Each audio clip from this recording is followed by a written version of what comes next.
World cup 2023 के schedule का draft सामने आने के बाद वो जंग जो पाकिस्तान और भारतीय क्रिकेट बोर्ड के दरमियान लड़ी जा रही थी, जिसमें पाकिस्तान क्रिकेट बोर्ड अब ये चाहता है कि हमारे मैचेस जो हैं उनके वेन्यूज तब्दील की जाए, और अगर वेन्यू तब्दील नहीं किया जाता तो फिर जो मैचेस हैं वो स्वैप कर दिए जाएं। कल मैंने अपनी वीडियो में आपके सामने रखा था कि किस तरह से पाकिस्तान की जो डाटा एनालिसिस करने वाली टीम है उसने पाकिस्तान को खबरदार किया है कि जनाब भारत आपको जानबूझकर हरवाने के लिए आपके जो मैचेस हैं चेन्नई में आपको अफगानिस्तान के खिलाफ खिला रहा है, जबकि बेंगलुरु जो कि शॉर्ट स्टेडियम है जिसकी बाउंड्री डायमेंशंस जो हैं वो ऑन और ऑफ पर 50 से 55 है और स्ट्रेट और बैक पर जनाब 60 से 65 है, वहां पर ऑस्ट्रेलिया के खिलाफ आपको खिला रहा है ताकि आप ये दोनों मैचेस हार जाएं और आपके जनाब जो वर्ल्ड कप जीतने के चांसेस हैं वो इंतहाई कम हो जाए। अब इस सारे सिनेरियो में पाकिस्तान के स्टार बैट्समैन मोहम्मद रिजवान की एंट्री हुई है, और वो मोहम्मद रिजवान जिनको 2021 में टी20 वर्ल्ड कप का जो इंतहाई अहम मैच था पाकिस्तान और भारत का, उसमें जब पाकिस्तान टीम बॉलिंग कर रही थी तो जो स्ट्रेटेजिक टाइम आउट हुआ था उसके दौरान नमाज पढ़ने पर जनाब जिहादी होने के ताने दिए गए थे, और बाद में 5 फरवरी को जिस तरह से मोहम्मद रिजवान ने कश्मीरियों के लिए एक ट्वीट की थी तो उस ट्वीट की बिना पर जनाब उनको शिद्दत पसंद कहा गया था। अब उनकी एक स्टेटमेंट को लेकर इस वक्त भारत में जनाब चहमगोइयां होना शुरू हो चुकी हैं कि जनाब पाकिस्तान के जो इरादे हैं वो इस वक्त बहुत घातक हो चुके हैं। पाकिस्तान जो है वो इस वक्त हमें वर्ल्ड कप में हराने का नहीं सोच रहा, बल्कि उसकी प्लानिंग कुछ और है। सो भारतीय मीडिया इस वक्त मोहम्मद रिजवान को इस सारी कंट्रोवर्सी जो पाकिस्तान और भारतीय क्रिकेट बोर्ड के दरमियान चल रही थी किस तरह से इन्वॉल्व कर रहा है और मोहम्मद रिजवान ने एग्जैक्टली कहा क्या था, ये सारी डिटेल्स आज की वीडियो में मैंने आपके सामने रखना है। और मोहम्मद रिजवान के बयान को लेकर भारतीय मीडिया किस तरह से रिपोर्टिंग कर रहा है ये भी आपको जनाब दिखाना है। लेकिन उससे पहले चूंकि अक्टूबर और नवंबर में जो शेड्यूल्ड वर्ल्ड कप है वो खेला जाना है, आज जनाब 18 जून को जो वर्ल्ड कप के क्वालिफायर्स हैं उनका आगाज हो चुका है। आज 2 मैचेस खेले गए थे और ये मैचेस जो हैं ये बड़े इंपॉर्टेंट थे, ना सिर्फ उन टीमों के लिए जो जनाब ये मैच खेल रहे थे, बल्कि जो वर्ल्ड कप की बाकी मानदा 8 टीमें हैं उनके लिए भी बड़े इंपॉर्टेंट थे कि उनको एक क्लियर जनाब माइंड के साथ पता चल जाए कि अच्छा जो वर्ल्ड कप में क्वालिफाई करने वाली बाकी 2 टीम्स हैं वो कौन सी हो सकती हैं। सो जिम्बाब्वे के अंदर जो क्वालिफायर्स खेले गए हैं, जो पहला मैच आज खेला गया था ये नेपाल और जिम्बाब्वे के खिलाफ खेला गया था। नेपाल ने बैटिंग फर्स्ट करते हुए जनाब 290 रन बनाए थे, जबकि इनके 8 खिलाड़ी आउट हुए थे, और जिम्बाब्वे ने जनाब ये बजाहिर तो बासानी मैच जो है वो जीत लिया है। जो चीजें जो स्कोर बोर्ड नहीं बता पा रहे वो मैं आपको बताता हूं।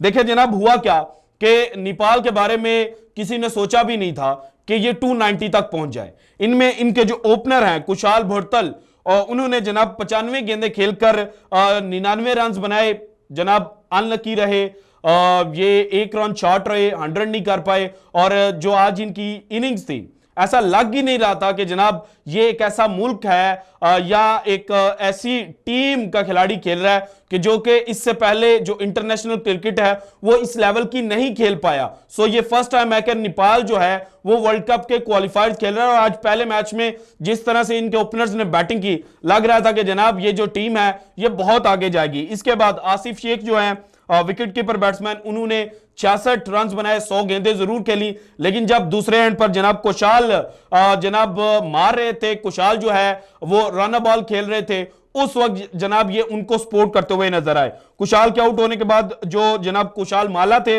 उन्होंने 41 रन बनाए, रोहित पर्डल जो हैं 31 रन बनाए, और इनके अलावा जनाब जो टीम है बाकी मानदा टीम है वो उस तरह से नहीं खेल पाई। सो स्कोर जो है वो 290 तक जिम्बाब्वे ने रिस्ट्रिक्ट कर लिया। जिम्बाब्वे की जानिब से जो जनाब रिचर्ड नगवारा है उन्होंने 4 खिलाड़ियों को आउट किया, ब्लेसिंग मुजरबानी जो हैं उन्होंने 1 खिलाड़ी को आउट किया, और वेलिंगटन मसकरजा जो हैं उन्होंने 10 ओवर किए 42 रन देकर 2 खिलाड़ियों को आउट किया। और जिम्बाब्वे की तरफ से जब बैटिंग स्टार्ट हुई तो इनका जनाब जो ओपनर है पहला वो तो जल्दी आउट हो गया, लेकिन क्रेग एरवन जो है उन्होंने जनाब क्वालिफायर्स की पहली सेंचुरी जो है वो दागी। उन्होंने 128 गेंदें खेलकर 121 रन बनाए, और विजले मेडवेरा जो हैं उन्होंने 38 गेंदें खेलकर 32 रन जो हैं वो बनाए, जबकि स्टार ऑफ द नाइट जो थे वो सीन विलियम्स थे। सीन विलियम्स इससे पहले भी जिम्बाब्वे के लिए हीरोइक्स कर चुके हैं। आज उन्होंने 70 गेंदें खेलकर 102 रन बनाए और इस तरह से जनाब बासानी जो है वो जिम्बाब्वे मैच खेल गया। जबकि आज का जो दूसरा क्वालिफायर खेला जा रहा था वो वेस्ट इंडीज और यूएसए के दरमियान खेला जा रहा था।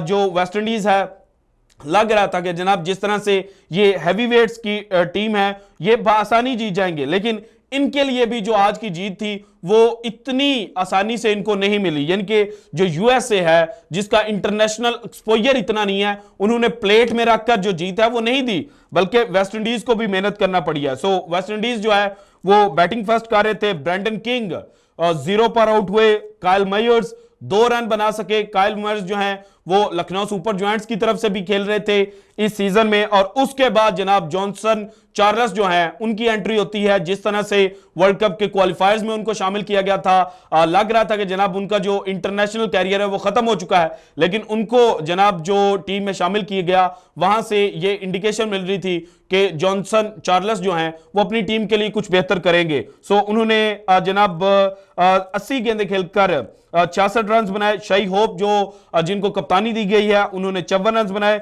निकोलस पोरन, जब से निकोलस पोरन से कप्तानी वापस ली गई है ओडीआई क्रिकेट की, सो निकोलस पोरन की जो पुरानी फॉर्म है वो वापस आ चुकी है। उन्होंने 28 गेंदें खेलकर 43 रन बनाए, जबकि रोस्टन चेज जो हैं उन्होंने 55 गेंदें खेलकर 55 रन बनाए। रोमन पॉल 0 और जेसन होल्डर 40 गेंदें खेलकर 56 रन बनाए। कीमो पॉल 4, जोसेफ जनाब 3, अकील हुसैन 1 और यू 297 रन का जो टारगेट है वो इन्होंने किए। 298 रन का टारगेट दिया गया। जबकि जो यूएसए की तरफ से बॉलिंग लाइनअप थी उसमें काइल फिलिप जो है उन्होंने 56 रन देकर 3 खिलाड़ियों को आउट किया। और इसके अलावा स्टीवन टेलर जो हैं उन्होंने 8 ओवर्स में 53 रन देकर 3 खिलाड़ियों को आउट किया। यूनाइटेड स्टेट्स ऑफ अमेरिका जब बैटिंग के लिए आए तो स्टार्ट पर लग रहा था कि जनाब ये जो हैं स्कोर के बहुत करीब जाएंगे। स्टीवन टेलर जो हैं उन्होंने 21 गेंदें खेलकर 18 रन बनाए और सुशांत मोदानी जो हैं उन्होंने 29 गेंदें खेलकर 14 रन बनाए। जबकि मोनिक पटेल जो हैं 10 गेंदें खेलकर 6 रन। अरुण जोन्स 30 गेंदें खेलकर 23 रन। और अगर जो यूएसए के लिए स्टार ऑफ द नाइट था उसकी बात की जाए तो वो थे गजेंद्र सिंह। इन्होंने 109 गेंदें खेली और 101 रन जो हैं वो इन्होंने स्कोर किए। जबकि इनका साथ जो था वो शयान जहांगीर ने दिया। वह 49 गेंदें खेलकर 39 रन बनाए। और at the end of the day जो यूएसए था वो ये मैच हार गया, क्योंकि जो जेसन होल्डर हैं उन्होंने अच्छी बॉलिंग की, नपीतौली बॉलिंग थी, 8 ओवर्स किए, उसमें 36 रन देकर 1 खिलाड़ी को आउट किया। जनाब जोसेफ जो हैं उन्होंने 10 ओवर किए, 68 रन देकर 2 विकेटें हासिल की। और रोस्टन चेज जो है उन्होंने 10 ओवरों में 59 रन देकर 1 विकेट जो थी वो हासिल की थी। यूं जनाब ये जो मैच था ये जनाब वेस्ट इंडीज जो है वो उन्होंने जीत लिया। अब जो ग्रुप है इसमें जो स्टैंडिंग है वो देखी जाए तो ऊपर जिम्बाब्वे है, उनके 0.79 के करीब जो नेट रन रेट है। और उसके बाद वेस्ट इंडीज आ जाता है जिसके 0.70 नेट रन रेट है। और लग ये रहा है कि इस ग्रुप में से ये 2 टीमें जो हैं ये तो सुपर 6 के लिए लाजमी क्वालिफाई करेंगी, जबकि जो तीसरी टीम होगी उसके लिए जो बाकी मानदा टीम्स हैं उनको आपस में लड़ाई करनी पड़ेगी। इसके अलावा जनाब अब असल टॉपिक की जानिब आते हैं। पाकिस्तान और भारत के दरमियान एशिया कप को लेकर तनाव पैदा हुआ। वहां पर पाकिस्तान ने धमकी लगाई कि हम वर्ल्ड कप खेलने के लिए नहीं आएंगे अगर आपने हमारी बात ना मानी। फिर जनाब WTC फाइनल के दिन ये खबर सामने आई कि पाकिस्तान का जो हाइब्रिड मॉडल है वो भारत ने मंजूर कर लिया है और इनिशियल 4 मैचेस जो हैं वो पाकिस्तान में खेले जाएंगे। चीजें सेटल डाउन होती हुई नजर आ रही थी, लेकिन उसके बाद जिस तरह से पाकिस्तान क्रिकेट बोर्ड के चेयरमैन ने बयान दिया और ये कहा कि जनाब हमें अभी तक अहमदाबाद का जो वेन्यू है वहां पर इतराज है, उसके बाद कल ये खबर आ जाती है कि पाकिस्तान जो है वो चाह रहा है कि जनाब ऑस्ट्रेलिया और अफगानिस्तान के साथ जो उनके मैचेस हैं वो स्वैप कर दिया जाए। लेकिन आज रात को जो भारतीय मीडिया है उन्होंने मोहम्मद रिजवान के हवाले से एक जो खबर है वो रिपोर्ट की। पहले वो खबर सुने, उसके बाद एग्जैक्ट डिटेल्स जो है वो आपको मैं सुनाता हूं। पाकिस्तान के विकेट कीपर बल्लेबाज सुनिएगा मोहम्मद रिजवान ने, जो कि पाकिस्तान की टीम के वाइस कप्तान भी हैं, और उन्होंने अपने एक लेटेस्ट इंटरव्यू में क्या कहा है।